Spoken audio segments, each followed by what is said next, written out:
Selamat datang di channel Darah Biru Raja-Raja, sebuah channel yang membahas sejarah dan sisilah raja-raja di dunia. Pada video kali ini kita akan membahas tentang bubarnya daerah istimewa Surakarta dilihat dari sudut pandang raja. Part 1. Kita bahas dulu tentang sejarah berdirinya daerah istimewa Surakarta. Daerah istimewa Surakarta secara de facto lahir pada tanggal 18 dan 19 Agustus 1945. Ketika Kasunanan Surakarta dan Kadipaten Projo Mangkunegaran mengirimkan kawat ucapan selamat kepada Soekarno-Hatta atas kemerdekaan Indonesia.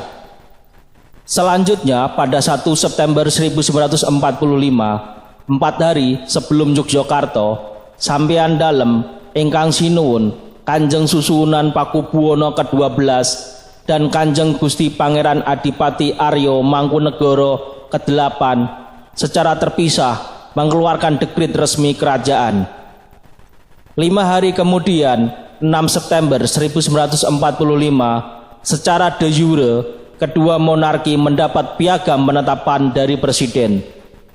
Dengan piagam penetapan presiden ini, maka secara resmi terbentuk daerah istimewa Surakarta sebagai bagian wilayah negara kesatuan Republik Indonesia.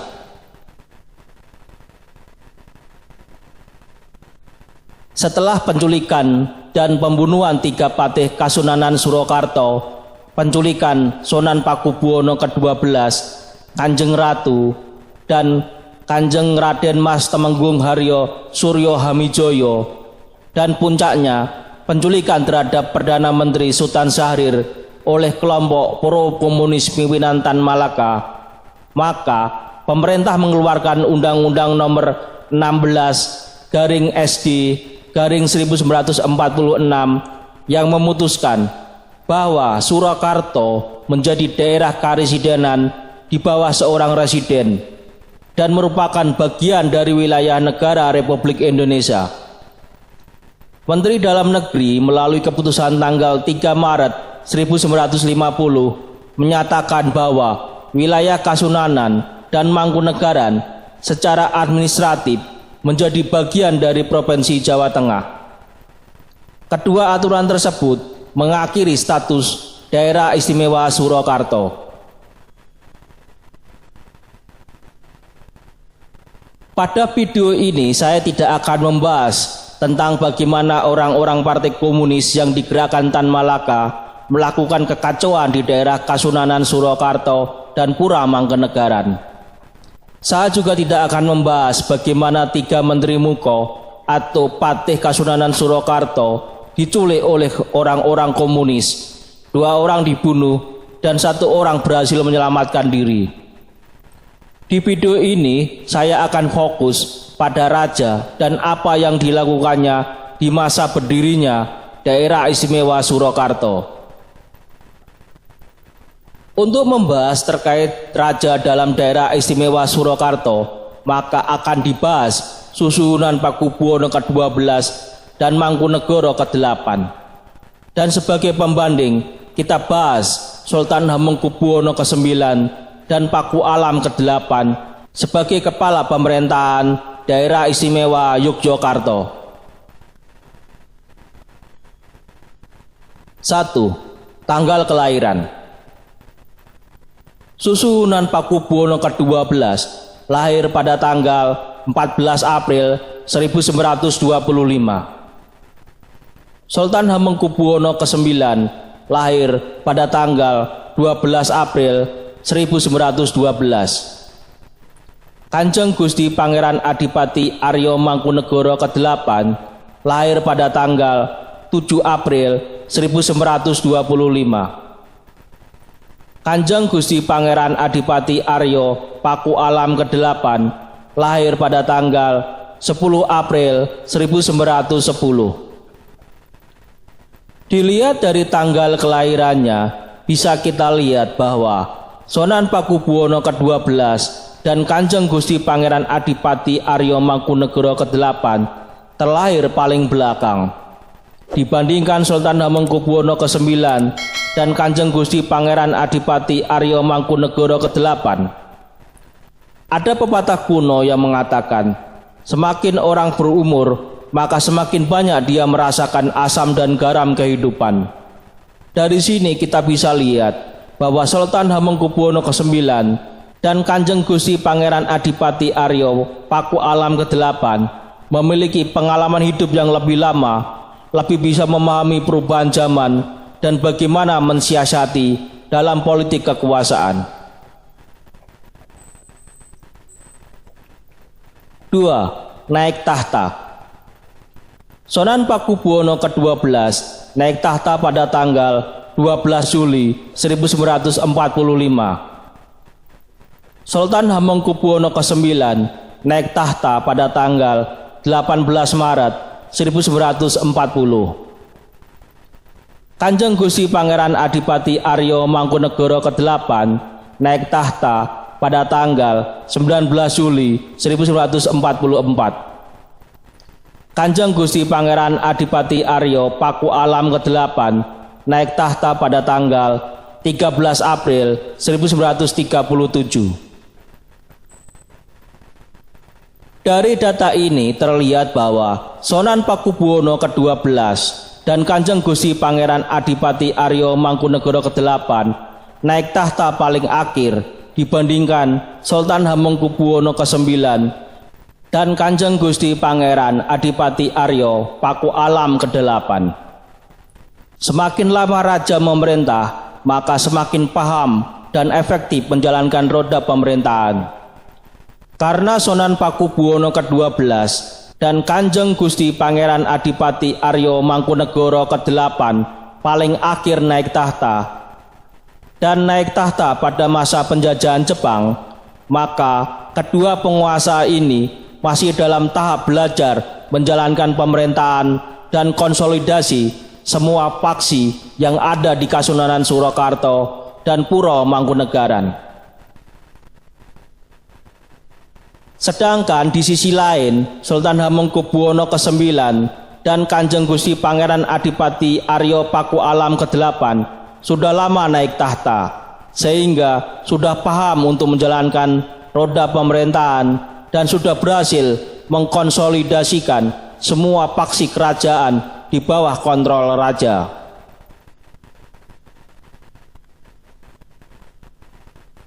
Tiga, umur ketika naik tahta. Sunan Pakubuwono ke-12 naik tahta pada umur 20 tahun 3 bulan.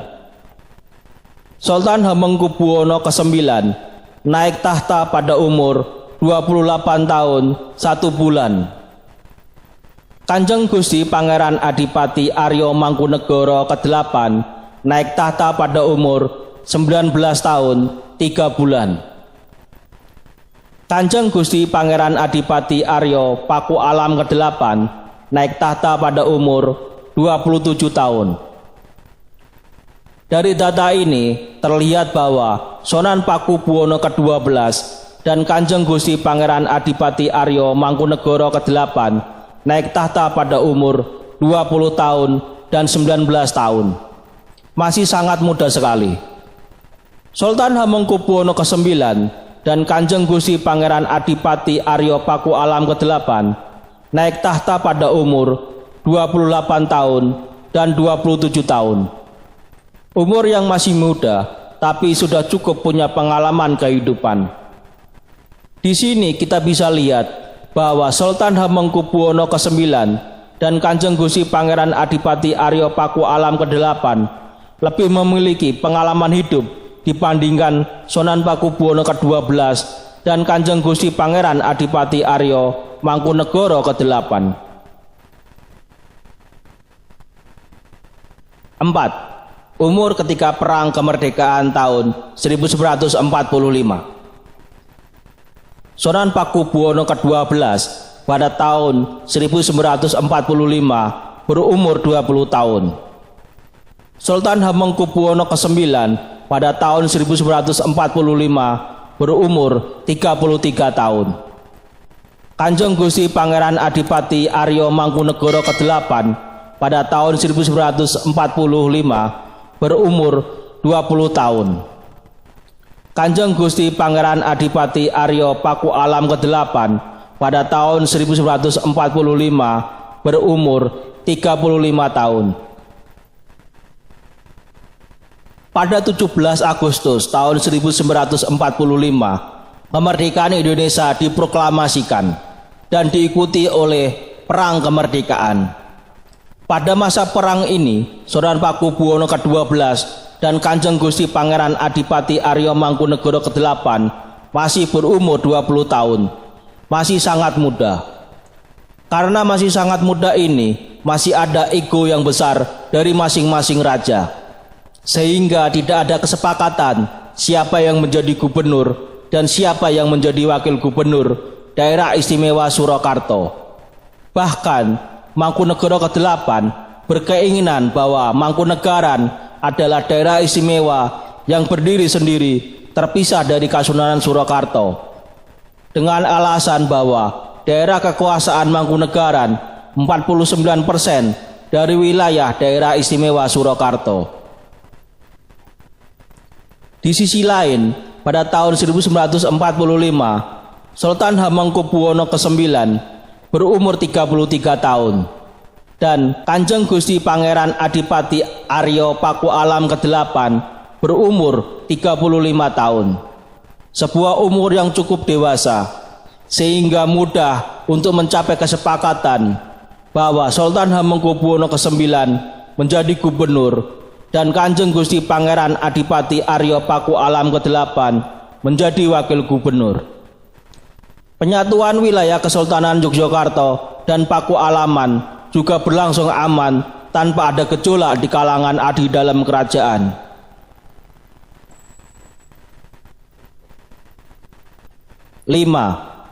Lama bertahta pada tahun 1945. Sunan Pakubuwono ke-12 pada bulan Agustus tahun 1945 sudah bertata selama 1 bulan.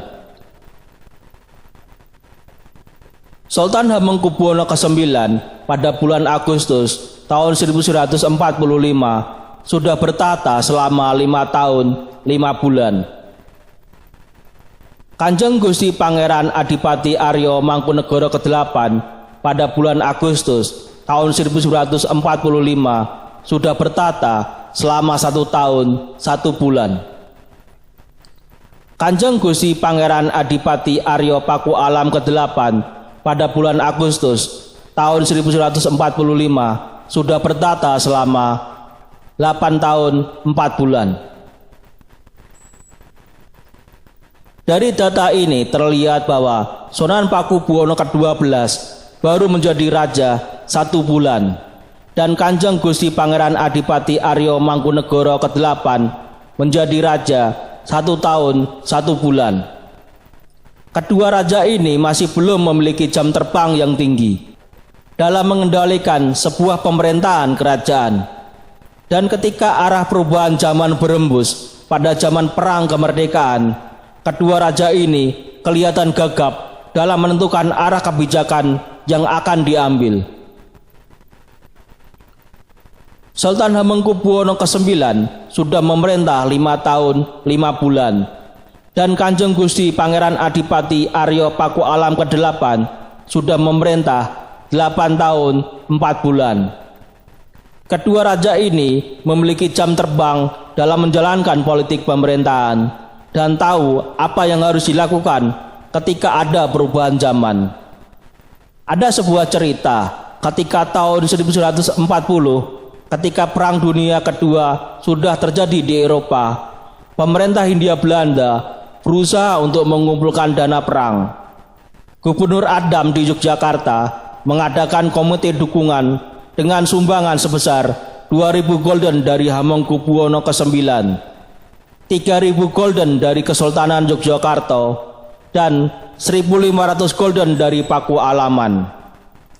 Meskipun demikian, otoritas Belanda agak kecewa kepada Hamengkubuwono karena hanya sedikit berbicara untuk hal ini. Berbeda dengan Paku Alam yang menyatakan dukungan kepada Gubernur Adam. Dari sini terlihat bahwa Paku Alam ke-8 sangat cerdas dalam membaca keadaan politik saat itu dan bersikap sangat lentur dengan memberi bantuan berupa uang dan ungkapan dukungan secara langsung.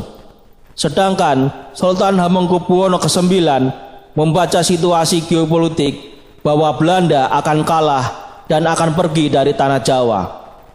Akan tetapi, beliau harus menyembunyikan pemahamannya dengan memberi dukungan dana secara pribadi dan kesultanan tanpa memberi ungkapan dukungan. Kedua sikap ini kemungkinan karena watak kedua pemimpin ini yang berbeda dan karena Paku Alam ke-8 yang sudah lama memerintah, sehingga tahu untuk menempatkan posisi tanpa ada curiga dari Belanda. 6. Pendidikan Raja. Sunan Pakubuwono ke-12 sekolah di Buger School Te Bandung atau HBS Bandung. Sultan Hamengkubuwono ke-9 kuliah di Universitas Leiden, Belanda. Kanjeng Gusti Pangeran Adipati Arya Mangkunegara ke-8 sekolah di Algemene Middelbare School atau AMS di Jakarta. Kemudian ikut pendidikan militer Corps Opleiding Reserve Officer atau CORO. Lulus dan berpangkat sersan. Kanjeng Gusti Pangeran Adipati Arya Paku Alam ke-8 kuliah di Rechtshogeschool atau sekolah hukum. Hanya sekolah 2 tahun, tidak sampai lulus, karena harus dinobatkan sebagai Raja Paku Alaman. Pendidikan adalah salah satu pembentuk karakter dari seseorang. Semakin tinggi pendidikan seseorang, maka semakin bisa dia memahami dengan baik keadaan yang terjadi di sekelilingnya dan apa yang harus dilakukannya agar dia tetap bertahan. Sunan Pakubuwono ke-12 hanya sampai 2,5 tahun sekolah di Buger School Te Bandung atau HBS Bandung, setingkat SMU saat ini. Kanjeng Gusti Pangeran Adipati Arya Mangkunegara ke-8 sekolah di Algemene Middelbare School atau AMS di Jakarta, setingkat SMU saat ini. Kemudian ikut pendidikan militer di Corps Opleiding Reserve Officer. Pendidikan militer ini yang membuat pola pikir Mangkunegara ke-8 menjadi teritorial, yang membuat dia bersikap kaku mempertahankan wilayah Mangkunegaran dalam kendali kekuasaannya.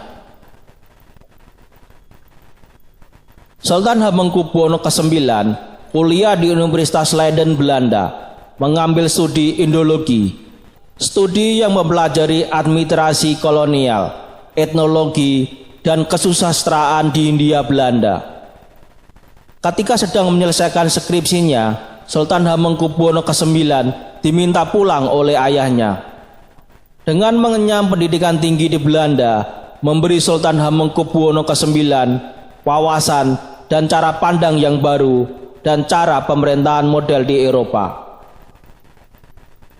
Kanjeng Gusti Pangeran Adipati Arya Paku Alam ke-8 kuliah di Rechtshogeschool, sekolah hukum di Jakarta, yang memberinya ilmu tentang hukum Belanda.